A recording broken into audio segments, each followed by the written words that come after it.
তো বন্ধুরা, সালমা আর টনির love story video part 2 চলো দেখতে থাকো। এই বুড়ি ঘরে বসে কি করছিস? আয় তো পিঠের মুখগুলো মেরে দে। হ্যাঁ যাসি। বোনের নেকলেসটা খুব ভালো লাগছে না? ভিডিওটা লাইক করে আমাদের পাশে দিনের স্বপ্ন এরকম একটা নেকলেস নেব। তুমি আসলে বড় স্বপ্ন দেখো না, দুবেলা দুমুঠো খেতে পাও কি তাই দেখো।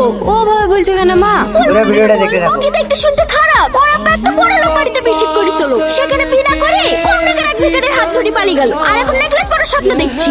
ভিডিওটা আসলে নাটকটা অনেক সুন্দর। এই তো এক্ষুনি। বসো বাপ, ভালো আছো ভাই? হ্যাঁ ভালো আছি।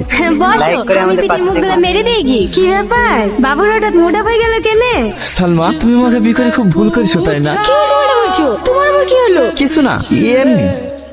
ভালো আছেন বেয়ান? হ্যাঁ ভালো আছি। বোন ভালো আছে তো? হ্যাঁ ভালো আছি। চলো চলো ঘরে একটু বসো। জামাই কটার সময় বেড়াবে? রাত 9টার সময় ট্রেন আছে বলছিলে তো, বিকালবেলা বেড়ালে তো বসে যাবে। বৌমা তোমার তো বন্ধুরা, ভিডিওটা যদি ভালো লাগে তো চ্যানেলটাকে সাবস্ক্রাইব করে দিও। চলো পার্ট 3 দেখা হচ্ছে কালকের ভিডিও।